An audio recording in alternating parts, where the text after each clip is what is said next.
पता है आप सभी का आरआरबी एनटीपीसी का ग्रेजुएट लेवल का जो एग्जाम है ना वो 16 मार्च से स्टार्ट होने वाला है।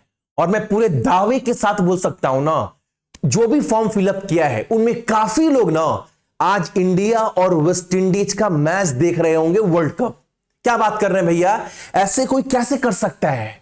अपने मां बाप के सपने, अपने जीवन से खिलवाड़ कोई कैसे कर सकता है? सच्चाई बता रहा हूं, आज भी लोगों ने 2 घंटा 2.5 घंटा बर्बाद किया होगा मैच देखकर, और इनको नौकरी चाहिए करोड़ों के भीड़ में से। सबसे बड़ी बात यह है, आप विश्वास करोगे? सोचो बाबू। चलो क्लास स्टार्ट करवाते हैं। ये 28 फरवरी के करंट अफेयर इस वीडियो में कवर करेंगे। एग्जाम में मेरा बात याद रखना, आप ना बाबू मार्च करंट अफेयर नहीं पढ़ोगे फिर भी चलेगा, लेकिन अक्टूबर दिमाग में रखना, अक्टूबर, नवंबर, उसके बाद से दिसंबर, जनवरी और फरवरी, ये 5 महीने बहुत अच्छे से पढ़कर जाना है आप सभी को। पीडीएफ मैंने प्रोवाइड करवा रखा है, और मैंने ना बाबू सुबह से काम कर रहे हैं, थक चुके हैं।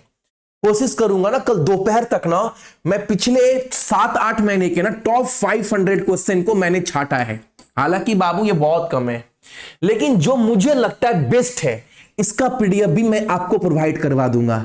लेकिन बाबू सिर्फ आप ना भाई, मेरा दोस्त, सिर्फ ये पढ़कर मत चल जाना, रिक्वेस्ट कर रहा हूं।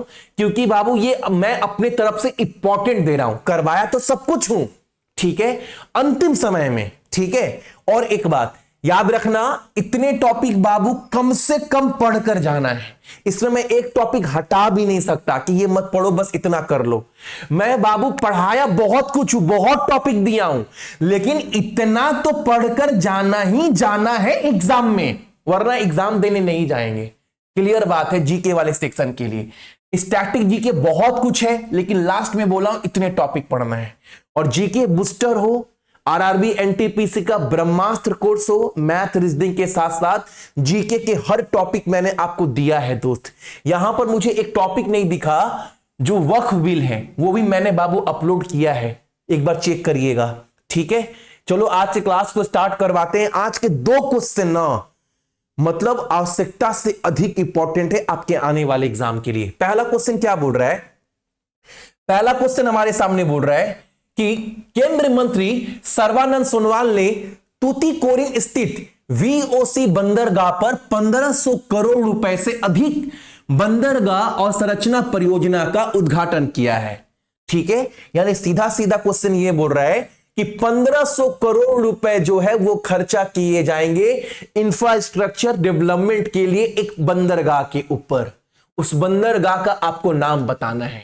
उस बंदरगाह का नाम है आपका वीओ चिदम्बरम पोर्ट। ये कहां पड़ता है? ये पड़ता है बाबू आपका तमिलनाडु में, ये भी याद रखना है। अगला क्वेश्चन हमारे सामने क्या है? हमारे देश की राष्ट्रपति द्रौपदी मुर्मू जी के द्वारा सेगांव में राष्ट्रीय आरोग्य मेला 2026 का उद्घाटन किया गया है। यह मेला निम्नलिखित में से किस राज्य के बुल्धाना, क्या बोला, बुल्धाना जिले में स्थित है? आपको बताना, याद रखना। जो इस बार का राष्ट्रीय आरोग्य मेला हुआ है वो कहां पर हुआ है? वो इस जिले में हुआ है। ये जिला कहां पड़ता है बाबू? आपका महाराष्ट्र में। ऑप्शन नंबर क्या? Option number C. आरोग्य मेला क्या है बाबू? दवाई के क्षेत्र में काम करना है। और सबसे विशेष रूप से इस मेले में यह बात बोला गया है ना, आपको उस प्लांट पर सबसे अधिक काम करना है, उस पौधे पर सबसे अधिक काम करना है जिससे दवाई वगैरह बनती है, ताकि सीधा सीधा फायदा जो है वो मेडिकल के क्षेत्र में भी हो पाए और साथ ही साथ फार्मर, किसान को भी हो पाए, ठीक है। इस पर विशेष रूप से जोर दिया गया है, ठीक है। अगला क्वेश्चन हमारे सामने क्या है? गिरिराज सिंह ने कब तक के लिए हैंडलूम निर्यात में 10 अरब अमेरिकी डॉलर का लक्ष्य रखा है? हैंडलूम क्या है बाबू? ये हैंडलूम एक्सपोर्ट क्या है? कढ़ाई बुनाई देखे हो, जो मशीन है, जो कढ़ाई बुनाई होता है, उन सब प्रोडक्ट को लेकर ना जो सरकार है वो टारगेट रखी है 10 अरब अमेरिकी डॉलर का, जो क्या करेगी देखना आप सभी। यहां पर बोला गया निर्यात करेगी भारत सरकार। ये कब तक टारगेट रखा गया है? 2031 तक। ऑप्शन नंबर सी। अमाउंट याद रखना है, ठीक है, और कब तक? 2031 तक। अगला क्वेश्चन हमारे सामने क्या है? 27 फरवरी को अंजन द्वीप को निम्नलिखित में से किस नौसेना कमान में शामिल किया गया है? तो बताओ, आईएनएस अजनदीप जो है बाबू, ये शामिल हुआ है आपका पूर्वी नौसेना कमान में। ठीक है, अगला क्वेश्चन हमारे सामने क्या है आज का बाबू? सबसे इंपॉर्टेंट क्वेश्चन तो नहीं बोलेंगे, लेकिन क्वेश्चन इंपॉर्टेंट है, याद रखना। भारत सरकार के द्वारा घोषित राष्ट्रीय आतंकवाद विरोधी रणनीति का नाम क्या है? ये आपको बताना है। देखो, इस सवाल से ना बहुत डीपली आपसे कुछ नहीं पूछेगा, आप सिर्फ नाम याद रखना, प्रहार। इसके अलावा एक पॉइंट और याद रखना है, अगर एग्जाम में जाओगे ना, यही बोल देगा जो भारत सरकार के द्वारा नेशनल काउंटर टेररिज्म के लिए जो स्ट्रैटेजी बनाया गया है प्रहार, उसमें पी का मतलब क्या है ये बोल सकता है। तो ये प्रहार का फुल फॉर्म याद रखना, proactive responsive and holistic approach to addressing asymmetric risk. ये फुल फॉर्म दोस्त आपको याद रखना है। ठीक है, अगला question, one of the best question आज का, सबसे important question for your upcoming examination in 26, कोई सा भी एसएससी रेलवे कोई भी एग्जाम देने जा रहे हो। धर्मा गार्डियन, याद रखना, धर्मा गार्डियन जो है बाबू, ये सैन्य अभ्यास इंडिया और जापान के बीच का है। सबसे पहला बात तो इसका 7वां एडिशन का इस बार उद्घाटन हुआ। ध्यान से सुनना, एग्जाम में अब वो जमाना गया जब आपसे एग्जाम में क्वेश्चन पूछता है ये अभ्यास किन दो देशों का बीच का है। वो जमाना बाबू बहुत आदिकाल जमाना का है, अब वो सब नहीं पूछता है। अब एक्सरसाइज से ना आपको स्टेटमेंट बनाकर पूछ रहा है, इसीलिए बोल रहा हूं हर पॉइंट पर विशेष रूप से बाबू ध्यान देना। ये 7वां एडिशन है, ये इंडिया और जापान के बीच का अभ्यास है। 2 पॉइंट मैंने आपको करवाया ना, पहला पॉइंट, दूसरा पॉइंट। ये हुआ कहां बाबू इस बार? ये हुआ आपका उत्तराखंड में। तीसरा पॉइंट। अब आते हैं बाबू इसके मेन टॉपिक पर। सबसे पहले आपको क्या पढ़ना है, इसका स्थान याद रखना है, जो है आपका चौबाटिया उत्तराखंड में हुआ है, पहला पॉइंट। उसके बाद सबसे इंपॉर्टेंट जो आजकल एग्जाम में पूछ रहा है वो ये पूछ रहा है ना, इस अभ्यास में दोनों पक्ष से 120 जवान जो है वो शामिल थे। सबसे इंपॉर्टेंट क्वेश्चन, इस सवाल का सबसे इंपॉर्टेंट पॉइंट यही है। उसके बाद भारतीय सेना की ओर से लद्दाख स्काउट जो है वो शामिल था, सबसे इंपॉर्टेंट पॉइंट।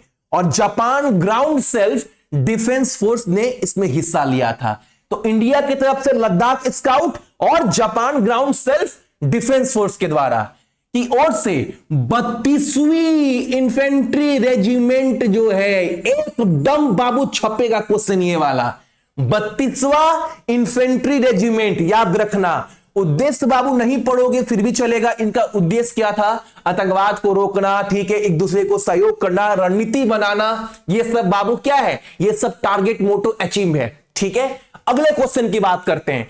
पर्यटन नेतृत्व शिखर सम्मेलन 26 का उद्घाटन उपराष्ट्रपति श्री राधाकृष्णन ने किस शहर में किया? नई दिल्ली में किया है।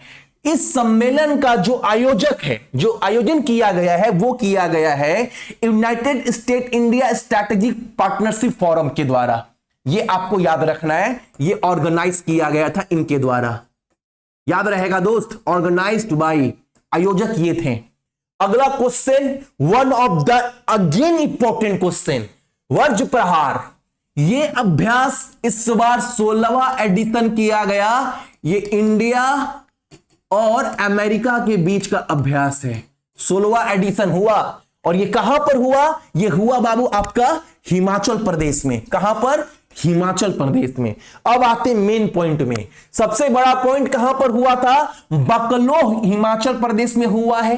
भारतीय सेना के 45 विशेष बल कर्मी इसमें शामिल थे और अमेरिकी सेना के 12 ग्रीन बैरोक्स इसमें शामिल थे। यह पहला पॉइंट याद रखना। उसके बाद यह परीक्षण पर्वतीय युद्ध संयुक्त मिशन योजना और स्मारक अभ्यास पर केंद्रित है, जिसका उद्देश्य दोनों देश के बीच अंतर संचालिता। बाबू वही मतलब उद्देश्य क्या है कि मतलब एक दूसरे को सपोर्ट करना, कोऑपरेट करना, लेकिन आपको यह याद रखना है मेन और इसका जगह। ठीक है, अगले क्वेश्चन पर आते हैं बाबू। अगला क्वेश्चन है, आर्थिक मामलों की कैबिनेट समिति का जो नेतृत्व है वो हमारे देश के मोदी जी के द्वारा किया गया है। सबसे पहला बात याद रखिएगा। ठीक है, ने 3 रेलवे मल्टी ट्रैकिंग परियोजनाओं को मंजूरी दी है, जिसका कुल अनुमानित लागत बाबू 9,072 करोड़ रुपए बताया गया है। पहला पॉइंट याद रखिएगा। अब मैंने जैसे आपको बताया, हमारे देश के मोदी जी के द्वारा इसकी अध्यक्षता की गई है, इस कैबिनेट आर्थिक मामलों की समिति का, जिसमें इतना करोड़ रुपए पास हुआ है। ठीक है, इसमें 4 राज्य को कवर किया जा रहा है इस योजना के तहत। महाराष्ट्र, मध्य प्रदेश, बिहार और झारखंड को 307 किलोमीटर की दूरी तय करने वाली इन परियोजनाओं का उद्देश्य कनेक्टिविटी में सुधार करना है, एक दूसरे को जोड़ना है। कितना बनेगा बाबू ट्रैक? 360 किलोमीटर। 307 यह लक्ष्य जो है 2030-31 तक पूरा होने का उम्मीद है। वो 3 परियोजना कौन कौन सा है? तो गोदिया, जबलपुर, पुनारख और किऊल, उसके बाद से गम्हरिया और चांडिल, ये 3 बाबू जोड़ा जाएगा। ठीक है, अगला क्वेश्चन हमारे सामने क्या है? एसबीआई के द्वारा जारी एक शोध रिपोर्ट के अनुसार चालू वित्त वर्ष की तीसरी तिमाही में भारत की अर्थव्यवस्था लगभग 8.1% रहा है। यह अनुमान लगाया गया है स्टेट बैंक ऑफ इंडिया के द्वारा। तो यह था आपका करंट अफेयर 28 फरवरी का मेरा भाई। फरवरी का संपूर्ण पीडीएफ आपको मैं एप्लीकेशन पर अपडेट कर दूंगा, प्लस टेलीग्राम पर डाल दूंगा। एक बार फटाफट रिवीजन मार दीजिएगा। ठीक है, सभी को गुड नाइट, अपना ख्याल रखना, माँ पापा का ख्याल रखना, देश का ख्याल रखना है। जय हिंद।